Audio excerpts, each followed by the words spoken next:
Hey guys, welcome back to The Readers. I hope you are having an amazing day. Let's get right into the stories. The first one is a pro-revenge story. Mobile phones became widespread in my country around 2014, just as I finished high school. My parents bought me my first phone, a second-hand Samsung. It was clunky and basic, but I made a promise to myself that one day I'd buy a new phone with my own money.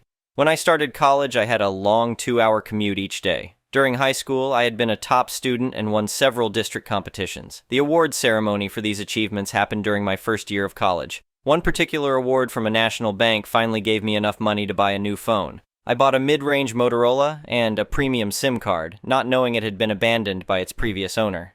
By day 3, I started getting calls for someone named Marcus from various banks and financial companies. "Is this Marcus Shaw?" they would ask. I'd reply, "No, sorry, wrong number." It turned out the number had previously belonged to him, and for the past 10 years I've been getting these calls. Determined to keep my premium number, I started blocking wrong numbers systematically. Back then, blocking was tied to the device, so whenever I got a new phone I had to start fresh, maintaining a list of numbers to block. After graduating in 2019, I landed my first job. Around 2020, I was assigned to a new project that had a terrible reputation for burning out employees thanks to an infamous project manager named Mark. "Watch out for Mark," my colleagues warned me. "He's a nightmare to work with."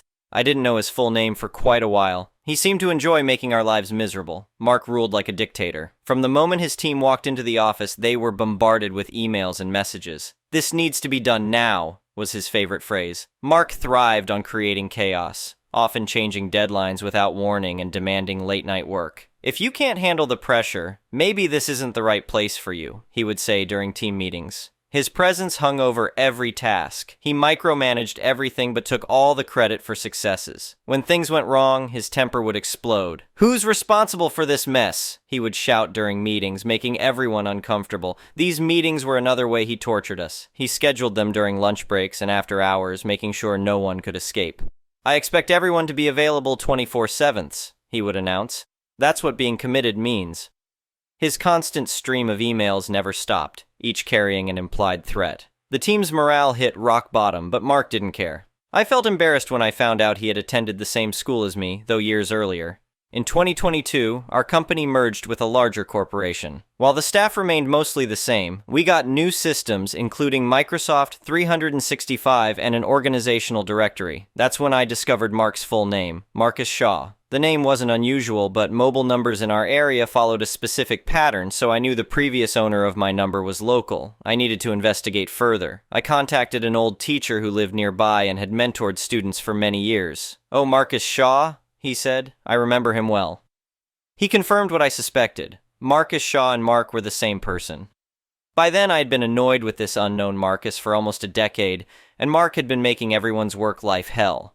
Here's where my revenge began. I unblocked all the numbers in my phone. Instead of getting 5-6 calls daily, after unblocking about 150 numbers, it jumped to 15, 18. I changed my approach completely.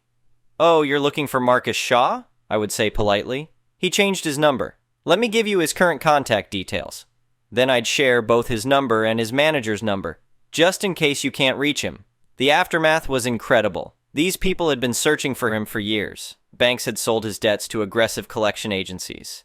"Do you know how long we've been trying to find Mr. Shaw?" one collector told me. It came out that he had taken loans using family members' names, his wife, parents, relatives, all linked to this same number. He was dodging credit card debt and loans worth over $200,000, a massive amount in our country. He had nearly 20 legal cases against him, but no one could track him down. "You wouldn't believe what's happening in Mark's office," a colleague whispered one day. "His manager keeps getting calls about unpaid loans." 2 months later, he was fired. Nobody's heard from him since.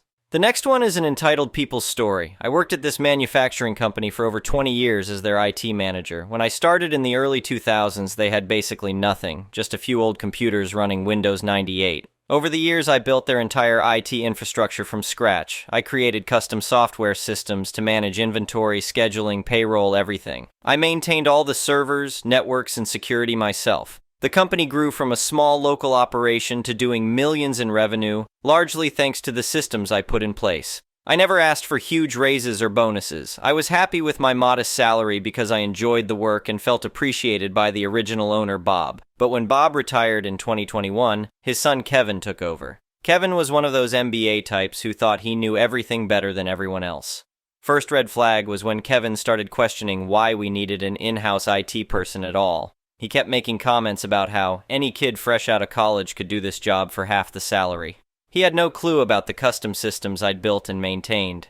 The final straw came during my annual review. I'd been asking for a raise to keep up with inflation since I hadn't had one in 3 years. Kevin's response floored me. Kevin, I've been reviewing the IT budget, and frankly, you're already overpaid for what you do. These systems practically run themselves at this point. Me, I built and maintain all these systems. They're custom solutions I developed specifically for this company. Kevin, yeah, but that was years ago. What have you done lately? I could outsource all this to a managed service provider for way less. Me, those are my proprietary systems. I own the intellectual property rights. It's all documented in my original employment contract. Kevin, laughing. Come on, you really think you own systems you built while employed here? That's cute. Tell you what, I'll give you a 1% raise if you sign over all rights to the software. Otherwise, we'll have to discuss your continued employment. I stayed calm, but inside I was seething. I'd anticipated something like this might happen when Kevin took over, so I'd already documented everything. I pulled out copies of my original contract and subsequent agreements that explicitly stated I retained ownership of all custom software I developed. The company only had a license to use it while I was employed there. Kevin's face turned red. This is ridiculous! You can't hold the company hostage like this. I'll have our lawyers review these contracts. Me, go ahead. In the meantime, I quit effective immediately. I'll be taking my systems with me. Kevin, you can't do that. You'll cripple our operations. Me, actually I can. It's all in the contracts you didn't bother to read. But I'm happy to license the software to you. My consulting rate is $300 per hour with a minimum 20-hour weekly retainer. I had everything documented and backed up. I spent my last hour properly removing my custom software while leaving their basic infrastructure intact. I wasn't going to be malicious about it. Kevin tried threatening legal action, but their lawyers confirmed my contracts were solid. The company struggled for weeks trying to operate without my systems. They had to hire 3 people to manually do what my software had automated. Finally, Kevin's father, Bob, called me. He was horrified when he heard how his son had treated me. He forced Kevin to apologize and negotiate a fair consulting agreement. I now make triple my old salary working 15 hours a week maintaining those same systems. The best part? Kevin got demoted to sales after the board realized how badly he'd screwed up. Bob came out of retirement to run things until they could find a new CEO.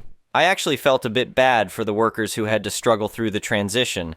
But sometimes people need to learn the hard way that you can't treat loyal employees like they're disposable, especially when they've built the foundation your company runs on. The next one is a petty revenge story. I was shopping yesterday and a bunch of teenagers came racing by. 2 of them were pushing the cart and another one was in it. I turn around and see they threw a bunch of trash in my shopping cart. I picked up the trash, wanted to give it back with a, "Hey dudes, you dropped something," but they ran away immediately. Later, one of them approached me. He said he was really sorry and that what he did was very disrespectful. I accepted the apology and said that I appreciated him saying sorry. For a second, I found the situation quite wholesome. And then he started squeezing a fart pillow, yelling, "Hey sir, are you farting?" His friends filming from a distance. I told him to duck off and that I was going to ask security to get them thrown out. He backed off. I finished my grocery run and went to self-checkout. I'm scanning my stuff and the teenage crapheads come pulling up next to me. The one I had the conversation with is squeezing the fart pillow and saying, "Hi sir." Time to give them a taste of their own medicine. I screw the top of the deodorant I've bought, run up to him and start spraying his pants while I'm saying, "Dude, seems like you're farting." He was visibly in shock, yelling, "What the duck?" Felt good. Can 100% recommended. The next one is a malicious compliance story. My old company manager would always ask for a sick note from your doctor. It's about $50 from my GP. I was at his office when my boss, Mary, called me to make absolutely sure I had a sick note. I had 2 company credit cards, one for internal use, tools, etc., and one for external use, billed to clients. Neither would work at my doctor's office. I called Mary back. Me, my company credit cards aren't working. Mary, use your own and file an expense report. Me, no, I'm not here to lend money to a multi-million-dollar company. Mary,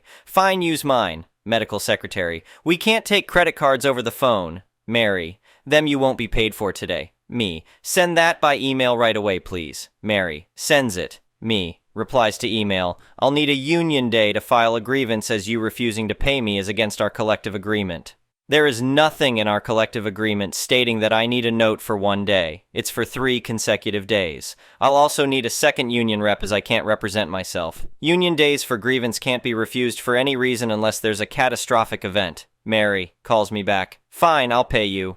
Me. No, the violation has already occurred and the grievance demand filed. We are proceeding with this. Mary. But me, my union rep will be in touch for 8 hours pay and want of a sick note me, plus other union rep 4 hours to prepare plus 2 hours travel each. 12 hours unpaid, 4 hours each to present the grievance. Grievance was won at the first stage, so I got paid my 8 hours, but they company had to pay 20 man-hours out of pocket, unbillable to client, because Mary was enforcing her own rules outside the collective agreement as a management right. I was maliciously complying with our grievance process, which I brought up during the presentation. Bonus content. Mary stated that what was written in the collective agreement was open to interpretation, and she was correct, and I was wrong. I asked her to flip to the last page of the PDF. She did. Me. Who had signed the contract? Mary. VP of HR, National Union Rep, VP Operations, Matthew, and you, the VP of your union accreditation.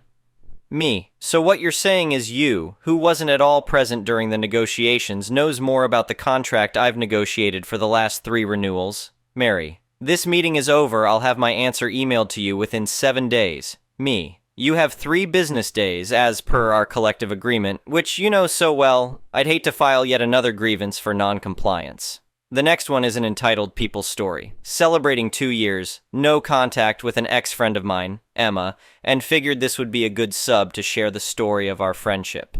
Emma was a victim of bullying, so I became her only school friend. Her parents love-bombed me, buying me lots of gifts, calling me Emma's savior, and lecturing me about needing to always support her because she was bullied, etc. I didn't know better at 13YO that I was essentially being groomed to be Emma's carer. I also met Kate, who was Emma's childhood friend, and we became a cute group of 3. But by college, I realized Emma was falling far behind in maturity. Her mom would ask me to help her poor Emma with basic things like catch the bus with her or drive her, even though she could drive. Even when it was inconvenient for me, like when I moved out of home and lived an hour away, her mom would still try guilt me. It became a one-sided friendship, so to help Emma grow up, I started teaching her and asking her to do things on her own. But the problems grew. The travel story, we traveled with my new college group and they politely asked me not to invite Emma again. We'd nearly miss flights and other deadlines because she'd wander off to call her mom and get lost. She'd lose things, get scammed, or randomly start unpacking her luggage in public. She always needed help and it was stressing me out 24/7. She never pitched in for the Ubers or food. The hotel mixed up the rooms, 3 people stuck with a single bed, and Emma got 2 king beds to herself, and she refused to swap, which caused further drama. She even interrupted and tried to third-wheel my one date night with my SO. She had been with us every other meal, leaving endless missed calls, pestering for our location, and wanting me to pay for her Uber to meet us. I cried many times that trip, and my SO admitted he dislikes how Emma treats me. By the end of the trip, Emma was still oblivious, insisting my stress was caused by being too uptight. Her birthday. For her 25th birthday, she invites me and Kate to a dinner, but last minute books a 5-star hotel room to stay overnight and asks us each to pay. I decline, saying I already have plans before the dinner and the day after. Kate DMs me privately saying, "This is really important to Emma. It'll mean a lot if we did the hotel. Just pay and we'll do things differently next time." So I gave in and paid. During dinner, Emma is unimpressed by my gift that's just a Chanel lipstick. And when it was time to pay the bill, Emma says, "You guys pay between the 2 of you, I'm the birthday girl." Annoyed, I say we should have discussed this beforehand, and they both turned on me like, "You should know the birthday girl never pays." While they went to other bars, I faked feeling sick and went back to the hotel room, calling other friends and my SO for support. That's when I decided to stop being friends. I left first thing in the morning for another event, upsetting both Emma and Kate because they expected me to drive them home. My birthday, and the end I hadn't spoken to them for months, but they eventually reached out wanting to celebrate my birthday. The event went surprisingly well until the bill. I don't drink, but they went through 2 bottles of wine and cocktails. Emma wanted me to pay. "You invited us out, you're the birthday girl treating us to a night out." Hypocrite! And they're the ones who asked me out. We eventually agreed to pay food 3 ways and they pay for their own drinks. But Kate's card declined and Emma never pays, so she forgot her PIN. I ended up paying. Kate transferred me immediately, but Emma didn't. And so began the final chapter. For weeks, Emma kept dodging my questions to pay me back for dinner and some concert tickets she also owed. I even sent my bank details again and started giving deadlines like, please have this done by tomorrow. Her responses would be like, hey, how was your weekend? Or just leaving me on read. The audacity. I eventually called Emma asking why she can't pay me back. She admits she doesn't know how to transfer money. We walked through it together, but she never makes the payment. I chased her up again on text and I'm left on red. Ghosted. I asked Kate for help and she said, that's weird, she always pays me back. That hurt to hear. I chased up Emma again a few days later, left on red again. I had enough. I sent her both concert tickets and told her to go with her sister because I'm not doing this anymore. Emma immediately pays me. It took almost 2 months and threats. She made all these excuses. I'm tired, I don't check my phone, you don't know how hard it is to be a receptionist. I'm a lawyer. You expect so much from me. This outburst has come out of nowhere. I can't believe you're punishing me, etc. I sent her a long text about everything I had bottled up, including the travel story, her birthday, my birthday, being taken for granted, etc., and then I asked for space. Kate calls me angrily and demands I apologize for hurting Emma's feelings. I said no, I'm not apologizing for this and I'd like for both to not contact me. A few days later, Emma sends me this big text. She apologizes but then accuses me of being inconsiderate, controlling, and impatient. She justifies never making an effort by saying she's a guest to events and trips away while I'm apparently in charge. She then says this is all my fault because I should have been clearer and basically nag her more to make an effort, plan, pay, etc., and that I should apologize for hurting her and causing drama. She ends her text passive-aggressively with, since you're so hung up about this and need me to make more effort or whatever, I'll plan the next thing. Let's do tomorrow. Where do you want to go? I'll book. Instead, I asked for a month of no contact, and she left me on read. A month passes, and I get another angry text from her. It's been a month plus 1 day now. Why haven't you reached out? I said I'll book this time. Stop hiding. We need to meet up and fight it out. I declined and said the break helped me realize I'm happier keeping our distance for now and I wish her well. Her and her family all immediately blocked me on social media and that was it. Obviously, I'm well aware of the mistakes I made. My boundaries were not strong enough. I fell for the love bombing and shouldn't have felt so guilty saying no. But now I know, and never again. The next one is an entitled parent story. Hello, I wanted to rant about why I have hit a rock bottom in my life right about now. Well, the majority of the cause is my father. My dear old father, being the ass he is, had invested money in real estate lands in a third world country to settle down. That also happens to be our motherland.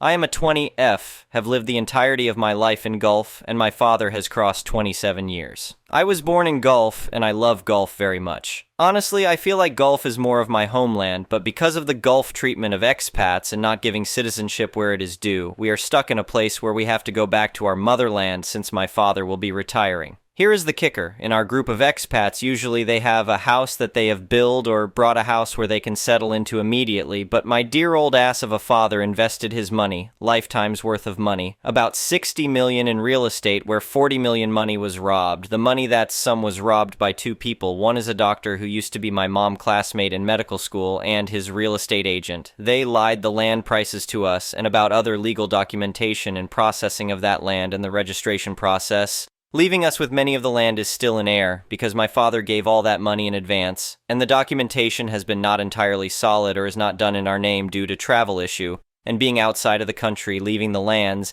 not in our possession or in anyone's, leaving it in air. Also, this money was given to them in full cash, so there is nothing we can do to get it back, and there was no written legalization as he trusted this doctor so much, leaving us empty-handed. My father, being the ass he is, zeroed his bank account, despite me and my mom saying no multiple times and trying to reason with him into buying a house or building a house, and not to mention saying him to give the money after the proceedings was done and the land in our hand. But no, he did not listen, leaving us in a messy nest with the doctor filling a case, which is false, saying we robbed his $40 million. Please, he did not even see that much money in his entire life. I want to make you people focus on a fact that this case filling is happening now and the buying took place 4 years back. Now my father is retiring in coming 5 months. He wasted this money. Not to mention he is an Andrew Tate of a guy. So he did not let my mom do her job either, so he is a sole earner. He won't let me do a job because he says I have to be married to do a job. Now we are stuck in a pandemonium. We have nowhere to go, nowhere to stay. We can't even build a house at this rate and nothing can be done. We can't even buy an apartment or a ready-made house since we have zero money. We are living paycheck to paycheck and he won't even listen to us when we say we want to stay with our maternal grandma grandma, he is not even agreeing to stay in the same town as her because his jackal of a father said the wife's side is always bad. I swear I want to curse him and chew him out.